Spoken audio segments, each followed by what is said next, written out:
Oh, hey everybody. Looks like you got me meditating to the sound of a locomotive. Welcome to episode number 55 of my South Olympic Branch Update series. Okay, so the last thing I did last night was figure out where to glue down the pad I'd created for the curve to turn out. This morning, I decided to put down a little piece of cork for the outside here to fill in between where this ends and the pad is. And then I'd taken this piece I've been playing with, you guys have seen a previous video, but I probably haven't said much about it.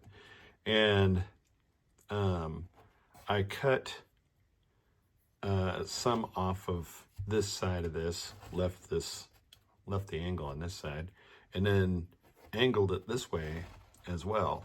So I can slide it in there and do that. And then I can come back over here with this track and get that in there. And that'll get us out far enough that I can just put another piece of regular cork in here, in here, and fill that in. And then, go from there. Okay, so I filled in some cork there from the split of that turnout.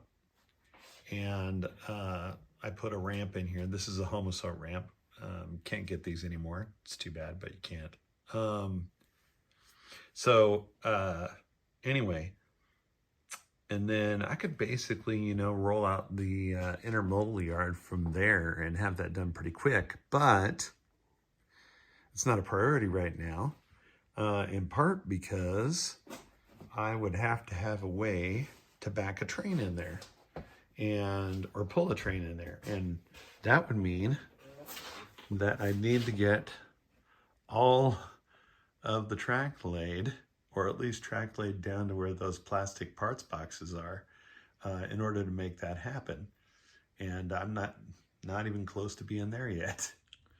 Last night I glued down some more cork roadbed, and I'm gonna have to build some more turnouts over here because there's gonna be a couple of number 8s that lead to the remainder of the peninsula down there, or at least this side of it.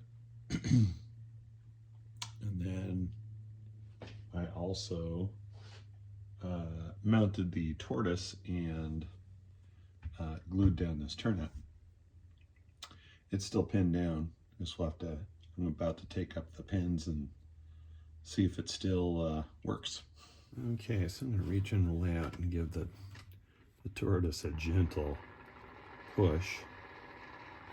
Okay, that rolls over. Okay, that at least looks good. We'll see how cars roll through. The other thing I'm doing is I'm ending a power district right here. And I don't know if you can see it in the video. There's a couple pieces of styrene in there, and those will get painted when I paint the rails. And that's just the way to block or create the block for this area, because I want the power zone to end where basically the track starts to roll out onto the peninsula. Okay, so I'm going to pick up the next feeders. Will be at the end of this stick right here, the other end, not here, but the other end. If you were to look really closely at my track plan, you would notice that it doesn't look exactly like the track layout. I don't worry about that too much. I want it to be, I use my track plan as getting an idea. And sometimes, I lay this stuff out and I find out that I was wrong and I need to go back and fix something. It happens. But, and that's, my wife and I just celebrated our 24th wedding anniversary. And I gotta tell you that, and knowing that sometimes you're gonna be wrong is a good way to stay married for 24 years. And of course, the attitude that you don't have to be perfect the first time is also a good way to actually get a model railroad built. I think I've said this before, and I've told one of my friends, or multiple friends, that, you know, no matter what you build, it's going to be cool because you did something. You're going to learn something from it. So right now I'm pinning down this track. I'm not gluing it. It's not ready for that yet. I just want to get an idea of where it's going to be exactly. And I'm going to take my pen here and use this as an opportunity to mark the end of this rail where I want to cut it. And I think that's going to be about right there. Maybe a little bit more. Yeah. So I can use that spot to do this. Yeah, I just noticed there's a little bit of a bump in my road bed. And I didn't give it much thought because, let's see, it looks like I cut that too short. Figures. Because it's not enough to worry about on the track, except that, of course, it's coming right up to where the end of this piece of track is. So I think I'm probably going to have to take my sanding block and work on that. Knowing where that's going to land, I'm going to take my Sharpie and put a couple of dots there so I know where to drill for feeders. Right there. Okay. Perfect. Now I'm going to remove a tie and use my file to take the burrs off. And one thing I've noticed about track is that even if it's a new piece of track, which this isn't, but even if it's a new piece of track that's never been used before or never been cut, there'll sometimes be a little burr from the manufacturing on the end of it. And so it's always a good idea to take a flat file and knock the burr off of the end of the rail. Because when you go to put that rail joiner on there, it's going to want to hang up if you don't do that. And while tight rail joiners are fantastic, when you're trying to adjust track, it's also annoying as well. You know, I feed this in and I might glue the track down and then I got to go make my lunch. Not all that exciting, except that making my lunch increases my budget for trains. All right, let's just run down some glue down this thing really quick. It's almost time for a new bottle of names. All right. Doesn't take a ton to do this. You know what? I think I forgot to slide a couple of rail joiners on the end of that. All right, and time for prime time. Stick that track in there, and then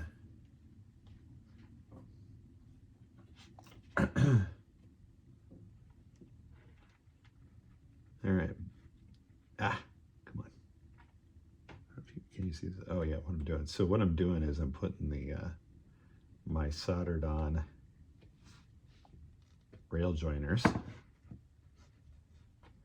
that have feeders already on them on the end of this piece of track. And then I kind of lower it down in there, watching my curve as I go.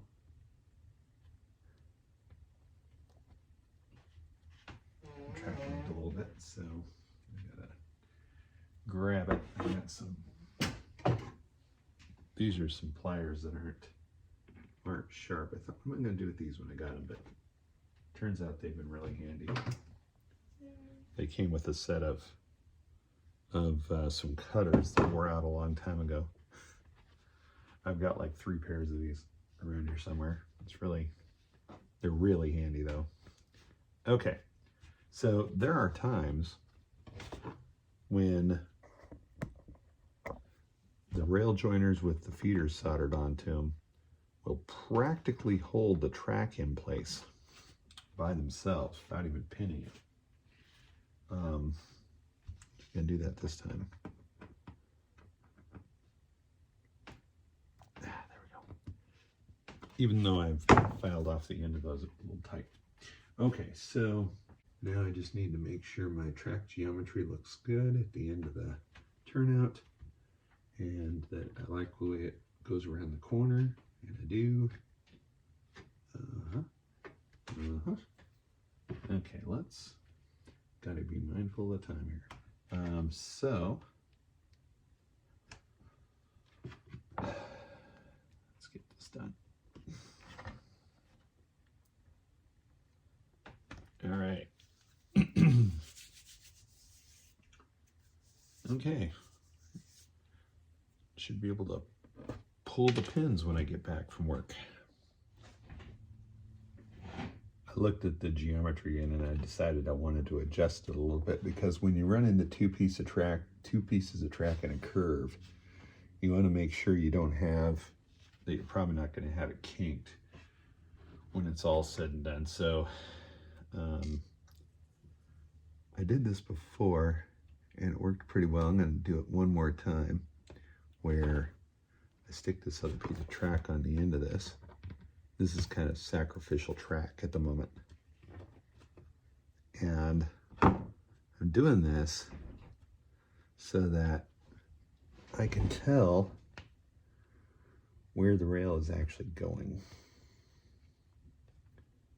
So I'm going to take this piece of track off later and replace it with another one that's going to have to be longer. Where's my pins? And I'll pin this too.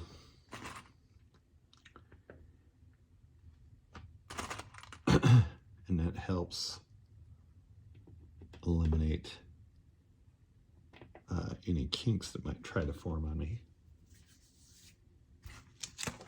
Cool. Using a quick stick for some guidance, I took a piece of cork and cut out the general shape of turnout, and then I notched it to go on the piece of cork that's already there, filled in the rest of the cork up to this corner. This track is just laying there, so it's not aligned properly. Okay, so I decided that I want my turnout to lay about right there. I think I better tilt the camera down a little bit. And then, so that meant that I need this piece of track to be cut to fit right there. So I took this Sharpie and put a couple marks there, and now I gotta fit this in. And once I've done that, I'll cut it.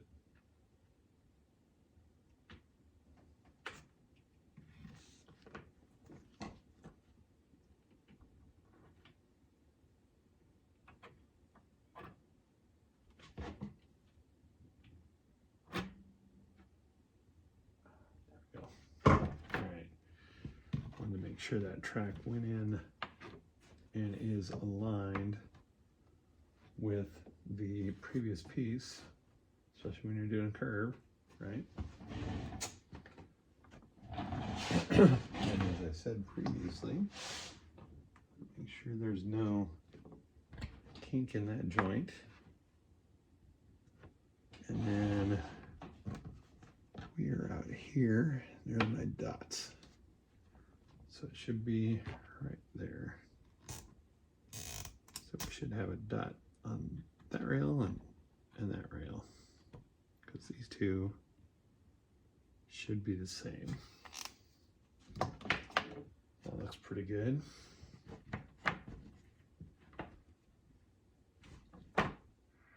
So when I finally got track and power past this turnout, I started having a power issue on this rail. Now, as I'd said before, I wanted to gap this right here. Well, the way P-Code makes this turnout is they figured that you're going to run power from this end, and that will feed this one underneath, and then provide additional connection when this switch is closed.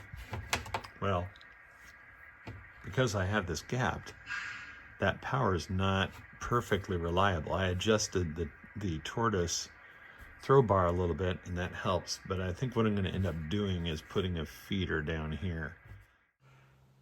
So I got the track laid up to the turnout that will give access to the paper plant I plan to build eventually.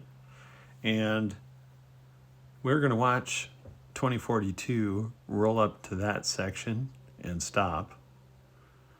Can't go any further until I get more of the deck assembled. Anyway, in the meantime, thanks for tuning in to episode number 55. Hope you guys enjoyed it. Take care. Have fun with your trains, as usual. And I'll update you again soon.